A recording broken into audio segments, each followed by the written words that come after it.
We're pleased to welcome now Mike Hurst, former U.S. Attorney and the current chair, most recently assuming that position as the chairman of the Mississippi Republican Party. Good to have you in the studio there, Mr. Chairman. Thanks, Gerard. Great to be here. Thanks for the invite. You bet. So we had, I thought, a pretty good state convention. Absolutely. Your first shot at presiding over that, orderly changing of the guard. That was kind of fun. Yeah, we had a huge turnout. You know, Laura Trump, the co-chair of the RNC, came down for that. Big dinner that night. Yeah. Folks are fired up. And No doubt. that's what I tell folks everywhere I go around the state, everywhere I go around the country. We have the momentum. No the doubt. Republicans have the momentum. President Trump has the momentum. Yep. And I'm excited, man. We're less than 5 months away. I'm excited for November 5th to finally get here. Yeah, and a couple of things that are on the radar coming up here pretty quick. We've got the convention, the Republican National Convention on July, gets kicked off July the 15th, That's 15th right. through the 19th in Milwaukee. That's right. So I've been keeping up with the RNC, I guess, organizers on social media. It looks like they're on the ground in Milwaukee right now. They are. Right? They are. They've been there for quite some time. Okay. You know, the technology they're apparently putting in place, the organization. It's pretty incredible, the logistical feat that they're able to put this convention on. A lot of work involved in that. Absolutely. So, well, we look forward to that. What do we have? 2,500 plus delegates? Oh my goodness, Is that the total man! number? I don't even know what the number is. I think it's 2,500, and Rhino and I looked it up not too long ago. We have 40. Yep, we have 40 delegates, 37 alternates here in Mississippi, all heading north with guests and many others. So there's a lot of excitement here in Mississippi, and a lot of excitement I think you'll see at the RNC convention. I totally agree. So between now and then, unusually, we have a debate. We do. Coming up. That's a week from tomorrow. Right. June the 27th. A bit unusual in that typically we don't have a debate featuring the top party candidates prior to the conventions. Right. This was a situation where President Biden extended an invitation, a challenge, if you will. Make my day, pal. He's going to regret those words. I think so as well. What are you thinking? What are you hearing from party folks about what to expect? You know, what I'm thinking is I thought it was absolutely crazy that Biden would do that. Yeah. I mean, just we all see his acumen on TV, or the lack of acumen, I would more accurate. Deficiencies. And for him to go up against President Trump, who we know is an incredible debater, I think he's going to wipe the floor with him. Trump is. Yeah. You know, it's pretty fascinating in the sense of, like you said, that the early nature of it before conventions, but also, you know, they're going to mute the candidates' microphones. Just reading they're going to do that. Not going to allow any interaction or any speaking with campaign staff during commercial breaks. You know, 90 minutes with only 2 commercial breaks. No props, no pre-written notes, and no live audience. Which I think that's the first time that I've ever seen that. So, that's right. But again, I mean, I will be shocked and happily surprised if Biden actually goes through with this, because there's no upside to this for Biden. I mean, I think if you put the two together, again, like I said, Trump is the one who actually knows where he is, knows what he's talking about, and it's sad to watch President Biden walk around aimlessly, get lost. I mean, these are, from a human being perspective, that's just sad to watch. Agree. So also, they're not allowed to consult with their staff on the breaks, so can't get any help. This is what's coming next, we think. So again, which I can't believe President Biden would agree to. Agree. You can't have any pre-written notes, can't have any props, can't talk to staff for 90 minutes. I mean, I think this is going to be a turning point in the race, because the American public are going to be able to see, without any protection, without any whitewashing, what President Biden can or cannot do in 90 minutes. Certainly unfiltered. A departure from the way he conducts his business on a daily basis, which is being led around by and having his ear whispered in by a lot of different people that are guiding him. Ask your audience, when was the last time you saw President Biden give a press briefing where he actually took questions? Yeah. I can't recall it. The last time I saw it was right after President Trump had been wrongly convicted in New York, and he gives a speech, and as he's walking away, questions are asked, but he doesn't respond. He just gives that weird Yeah. Smile. And then walks off. Yeah. Yeah. And usually has to be told which way to go. Yeah. So the fact that we're going to have questions, Dana Bash, Jake Tapper, I think this is all going to help the Republicans and President Trump get elected, and it's going to be really negative for the Democrats. So a lot of people are concerned about the questions leaking prior to the debate to the Biden campaign. Is the party on top of this, Mike? Are they doing anything? Yeah, I don't know what they can do. I mean, we allegedly have this thing called journalist ethics in the country. Yeah. And Jake Tapper and Dana Bash, I would hope, I would pray for the sake of our country that they would follow the ethical duties of journalists and keep those to themselves and just do what they're supposed to do, which is just ask the questions of both candidates fairly without giving any pre-screening or any pre-advice. But Mike, I said this on the show yesterday. Is it hard to figure out what you're probably going to be asked? No. I mean, you should, right? Absolutely. I mean, we know what the issues are. Both of these men have debated on the presidential stage many times. Yeah. Both of these men have been in public life, and President Trump more in public, private, life. But no, I think you're exactly right. Both of these men know what is important or should know what is important to the American public, and I think there probably shouldn't be many surprises. I mean, if you sat down and sort of guessed at what you're likely to be asked, it seems like that the respective campaigns would get to about 90% of that at least, right? Well, hopefully as Americans, they will be asked about the economy, the immigration problems, the crime, the inflation. I mean, the list goes on and on, sadly, of what President Biden has done negatively to this country in the last 3.5 years. Our posture on the global stage Absolutely. as well. The loss of respect, the loss of, frankly, fear that other countries used to have of us, that we would stand up for democracy, that we share that view and those values around the world. That's all gone, and you can see it through the actions of despots and tyrants like we have in Russia and China. Yeah. No doubt, and I think you'll expect some questions regarding that subject, and both of these candidates should be able to articulate their positions on that. I think you're right. Now, President Biden, that's iffy at best. So I don't know if you've heard me say this on the show, but I briefly share this with you, a theory about this, which is that the Biden campaign has got, as you well know, you're a seasoned political veteran, that you've got the external polls, you've got the more expensive, usually more accurate internal polls. Right.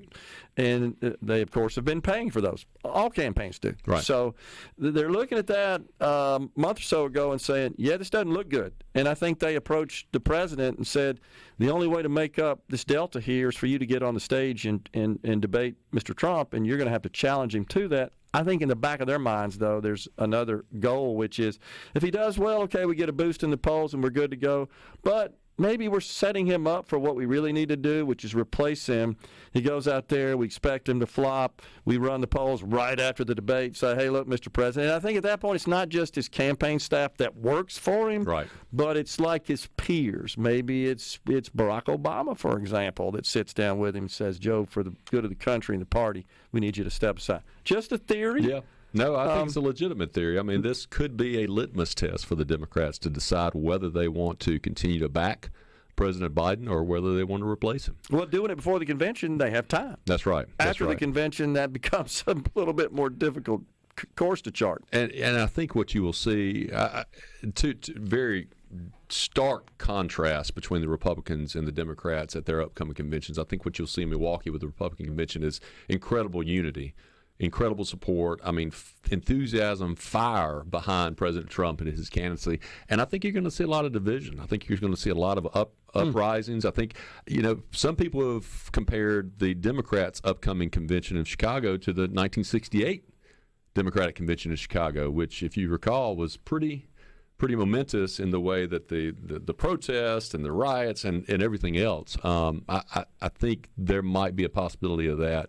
And I think you see it around the country. The extreme far left has hijacked the Democratic Party and are taking it down in flames.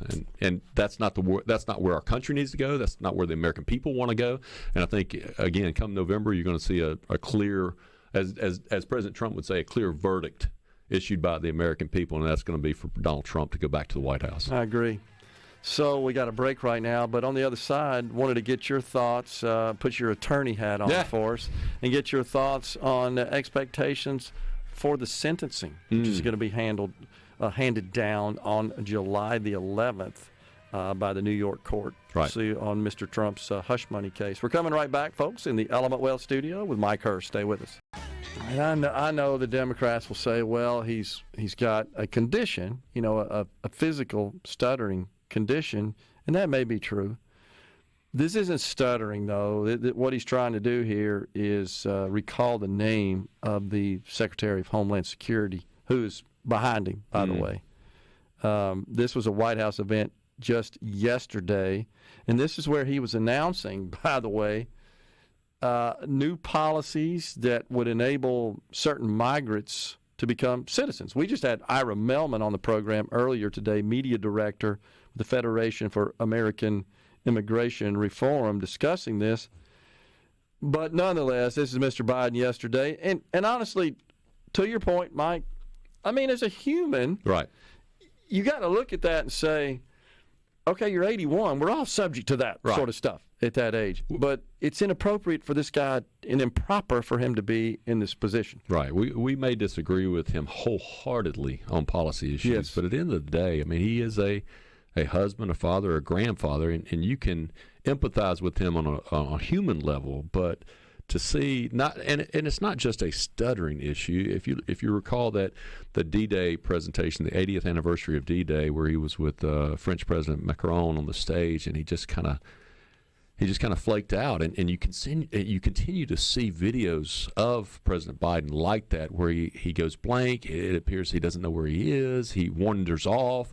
He extends a hand to shake that no one is there. I mean, to your point, Gerard, those things are concerning because this man has his finger potentially on the nuclear weapon. And lots of other power as well. This man is in charge of the strongest, most powerful nation in the world.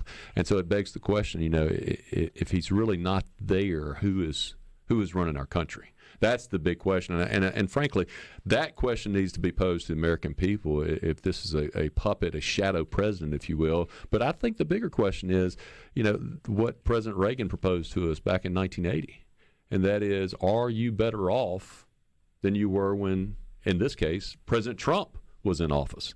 And I think maybe with the exception of illegal aliens who are much better off because they just stream across our non-existent border, I think almost every single American is worse off today because of the rampant inflation, the lack of opportunity, the out-of-control crime. Again, 10 million aliens streaming across our border. The continued regulation by executive fiat with these, Title IX regulations or HHS. I mean, this president and his administrations are completely out of control, and they're out of touch with the American public. I think that's exactly right. I do have a bit of I don't know if I call it a concern, but an observation that thinking about this debate, this 2-hour debate, all eyes are going to be focused, I believe, Mike, on just the president's mental acuity. Absolutely. Yeah, his body language. Yeah. And that's going to overshadow what we should be focusing on is their vision for the country. That's right. and their approach to solving problems and their various policy positions. Absolutely. But unfortunately, I think we're going to all be focused in on Biden's fitness more than anything. Right. I mean, two corollaries to that. One, we're electing a man or a woman who represent the values that we hold dear as American traditional values, but we're also electing a man or a woman who can project those values, who have the stamina and the mental capacity and acumen to be able to do that. I mean, think back and a communicator. I mean, think back to Reagan and the way he communicated, the way he thought about these issues, the way he lived these issues, but just deliberated on these issues. Yeah. We don't have that clearly with President Biden, and I think with President Trump, you're going to find a fighter. You're going to find somebody who does what he thinks is right by this country, and I think you're going to find a newfound respect of other countries for America again. Yeah. And I think that makes everyone in the world safer. And to your point, talking about the D-Day event and then the G7 summit, it looks like you can sort of detect in the eyes and the facial expressions and the body English of the other Western world leaders concerned. Absolutely. Absolutely. And that's not good. No, it's terrible. It's you know who's watching terrible. that? China, Russia. That's exactly right. That's North who's holding Korea, in on Iran, absolutely. And you continue to see if other countries lose respect for America, there's a vacuum. And in that vacuum, evildoers will try to fill. And so we have to be strong for the country, not just for the country, for the world. Yeah. Because, it's that whole strength, peace through strength. Yeah. If we are strong, if we are a leader, if we're that refuge for, freedom and liberty that the world looks to, the world is a better place. But if we begin to lose that respect and we have a leader that is not even there mentally, I think we have a real recipe for disaster. And a lot of that, like it or not, comes down to how one projects and presents physically. Absolutely. And Mr. Trump exudes respect and leadership and strength. Absolutely. We don't have that with the current president, and it just feels like you can just see in the eyes of President Maloney from Italy having to go grab him off the field and get him back to where the people were, for example. That's not a good thing for the world, not just for the country, but it's not a good thing for the world. And look, the American public is smart. The American public can see this. The American public has common sense. The Democrats want to, centralize, top-down authority and discipline and control.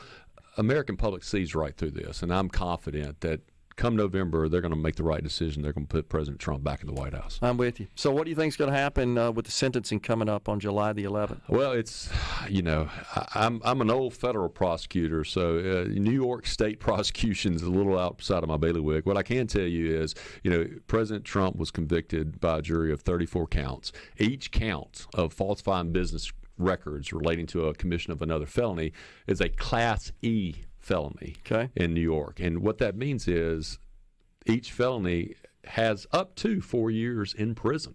So technically, under the law, he could be looking at, 136 years in prison.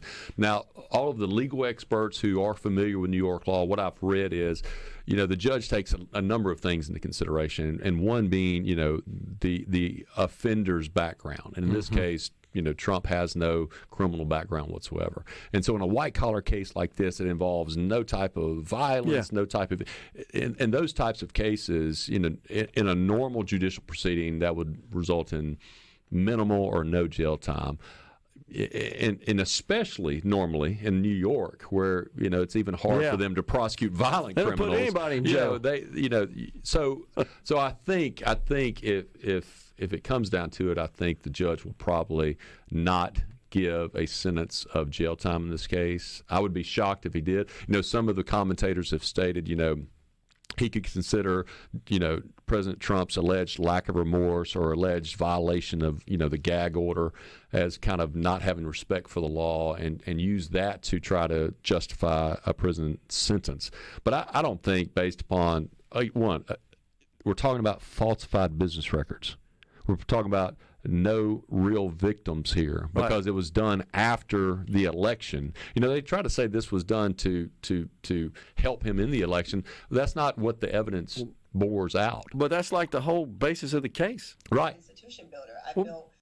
So I think the bigger question is going to be what the judge does on July 11th. If he does impose a prison sentence, does he impose it that day? Yeah. Or does he allow? Oh man! What a mess that would be. President Trump to stay that sentencing pending his appeal? That'd be a mess. Yes, that'd be a total mess. Well, the judge would really, he's already been criticized for, not recusing himself. He's been criticized for not directing a verdict when the prosecution did not prove its case. Okay. If he were to do that, if he were to put Trump in prison on July 11th, despite his appeals, and effectively immobilize President Trump from campaigning the next 5 months, I can't imagine the political backlash that individual would receive. Well, even if we don't have a sentence prior to the convention, because I'm sort of expecting that to be in the rearview mirror at that point. I mean, think about think about the interference allegations by that judicial officer if he were to do that. Yeah. Of one of the two, major parties candidates for president of the United States, you put in jail before the actual election. incomprehensible. It is. Honestly. It is. I can't believe we're here talking about I know. this. I can't wrap my head around that. If you can hang around, absolutely, we keep talking. We got Mike Hurst. He is the chairman of the Mississippi Republican Party. We're coming right back in the Element Well studio. Element Well studio, we're visiting with Mike Hurst, chairman of the Mississippi Republican Party. So how's that transition been going? Frank Bordeaux, of course. Absolutely. Your predecessor. So I think Frank is smiling all the way back to Biloxi. No, it's great. Frank did a fantastic job. He did, and we've had some really illustrious chairmen over the years: Lucian Smith, Joe Nassif, Brad White, Arnie Hederman. But no, it's going great. I mean, we've got a lot of momentum, like I've mentioned, but we've got a lot of opportunities. You know, what I'm excited about is the county chairs, the executive committees, the Republican clubs, the Republican women. I mean, the infrastructure we have here in Mississippi is incredible. And we just need to help them build upon what they've already started, and that's what I'm going to try to do. I'm going to try to be a resource for those groups. I mean, we as conservatives believe that the best authority, the best representation of us as a people is at the local level. Yeah. And I fully see that in our county chairs and our executive committees and things like that. And so I just want to, as a state party, I just want to help those individuals who are taken away from their families, taken away from their work, taken away from extracurricular activities, to really sacrifice and to put themselves out there to make their communities better. I mean, that's what we all should be doing. That's the tradition. That's the things that we believe as conservatives is we want to make our communities do well. We want to make our neighbors and, their families and friends around us do well. And so, I'm excited about it. We've got some really good staff, hoping to add more folks into the fold. And, I think there's a lot of opportunities to be had. You made the point earlier, and I agree with you. It certainly from attending the state convention, the energy level is high, and it could be the deep concerns people have. They see what's going on, and they're mobilizing. They're getting active. They don't like what they see. They see the possibility of replacing who's in the White House, and they see a better life ahead with that replacement.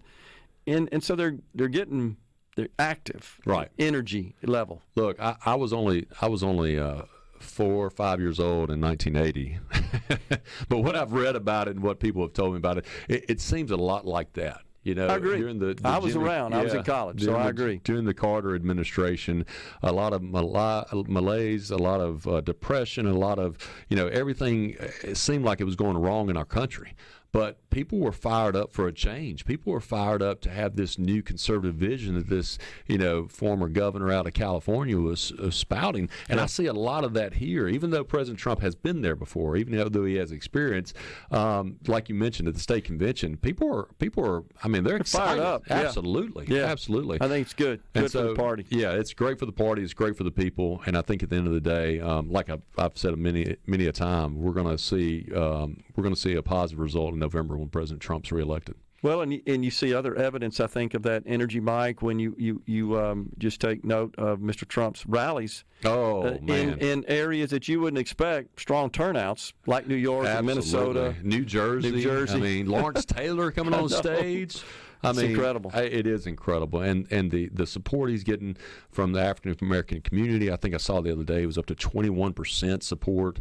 I mean, he is bringing in folks into our conservative party that have never been there before. He's communicating, like you were saying earlier, he's projecting this vision of America that I think a majority of people in this country believe and feel and want back again. And, our African-American brothers and sisters, our Hispanic brothers and sisters, I mean, people who have traditionally not been, maybe voting for Republican, I think they're starting to reconsider that. And I think they see what we believe, that, families are important. Our God is important. The things, our communities being safe, having the rule of law means something. Having our representatives actually represent us and not have some dictatorial centralized government in D.C. telling us what to do. They see it. I said earlier on the program, people are nostalgic. They remember life before Joe Biden. They're now taking note of life under Joe Biden, with Joe Biden, and they can make that contrast. Absolutely. It's pretty easy to do, and I really do think that that's driving a lot of people into the Republican fold. Right. Really feels like that. I will tell you that in 1980, it was the sense I felt as a college student was frustration. It was frustration and embarrassment because of what was happening in Iran, and we had a president that just seemed feeble and and just weak. Are you talking about 1980 or 2024? It's the same situation, except I don't know how old Jimmy Carter was back then, but I think he may have been in his late 40s, early 50s, something to that effect. He could string a sentence together. He could string a sentence together, but he always looked depressed, honestly. He kind of exhibited absolutely negativity and just concern and worry. And we got a guy now that has a hard time, honestly, just expressing anything without just looking mad and angry. Right. And when Ronald Reagan came around, he offered a narrative of optimism. And you said, yeah, I want to get behind that guy. And, he pledged he would end that situation, that hostage situation. Of course, as soon as he was elected, he did. And then he had a plan to wrestle the ridiculous inflation. I mean, it's bad now, but it was crazy then. Like every week you go back to the store, oh my gosh, it went up again. I remember my parents, having to deal with that. So and especially in that time, and I would say in today, all we hear from the media, all we hear from the left, all we hear from these activists are the things that are wrong with our country. Yeah, and I think it's the same thing. We're the American people are yearning for a positive, uplifting message. Totally agree. They're yearning for that morning in America again. And I think that's what President Trump and conservative Republicans provide, is like, we are going to get back to what made this country great. And that's what they want to do. That's what President Trump and his administration wants to do. They want to make America great again. Well, again, I still say that the benefit Mr. Trump has is he was a president before this one. Right. So it's unusual in that he's not running for re-election. Hey, if you like what you got right now, just vote for me again. This is, hey, remember me? Right. I mean, you could put them side by side. I mean, just do that. To the listeners out there, compare 4 years of President Trump with the last 3.5 of President Biden. And we're done. Yeah. I mean, we're done. It's a job interview. And if you compare the resumes of these two men having served as president for 4 years, it's not even a question. Yeah. President Trump wins hands down. So one of the things, it's a bit apart from the focus, which is top of voters' list, as you know, is economic matters and, of course, the border, is Mr. Trump in the last week has said that he would consider some sort of elimination of funding to school districts who adopt CRT and gender ideology into their curricula, that the federal funding those districts receive would be at risk. And, of course, as you know, when Biden took over, I mean, his executive orders were full of that theme. Every executive order he signed, he even said that, that would be a central theme of everything in the administration. And we're paying for that now, of course. Pay no attention to the fact that we shut the schools down during COVID, and now we're seeing the unfortunately the results of that, which are an undereducated student population. Right, and dramatically. we're seeing that directly here in the city of Jackson, where Jackson Public Schools continued to have their school system shut down after COVID, and again, it breaks my heart, Gerard, that those young people, those children, are going to lose so much of their education, going to lose so much of their upbringing, so much that they could have done as adults, because the quote-unquote adults in charge today who decided to do that, decided to prevent them from having that education, that should be criminal. Totally selfish. Absolutely. It was completely selfish. And to your other point, I mean, the issues of schools, that is a direct contrast between the parties and the beliefs that we as conservatives have versus the liberals. We believe that the parents should control what their children learn. The liberals, I mean, Terry McAuliffe in Virginia, that's how Glenn Youngkin won that race. Right. That's how he won. No, you should not parent. You should not tell a teacher or a school administrator or a principal what your child learned. That is insane. You have no right. You don't know what you're insane. talking about, and you have no right to get involved here. So, I mean, again, the stark contrast between the two parties' platforms, two parties' positions. Parents know what is best for their kids, not the government. Well, Mike, I think Virginia may actually be in play play as a direct result of those policies. Absolutely, and it should be. Should be in play. Because that's a verified tenet of the Democratic Party, that government and teachers and educators knows what's best for your kid, not you as mom and dad. You know, I don't want to sound like a conspiracy theorist on this, but that is straight out of the Marxist playbook. I mean, it really is. It's that, you know, we indoctrinate them at the young ages, and we fill their brains up with our way of thinking and our point of view, and that's exactly what they're doing here with this crazy radical gender ideology and the CRT stuff as well. So. Well, and I don't know how, as a Democrat, you can look your parents in the eyes, you can look your kids in the eyes, you can tell anyone that you believe the government should be in control of what is taught to your kids and not the parents. That's nuts. I hope we can get a federal parental Bill of Rights. That'd be awesome. That would be great. Yep. That would be great. Mike, always good to see you. Thanks for coming in. Thanks, Appreciate it. Folks, we're coming right back with the final segment of Middays.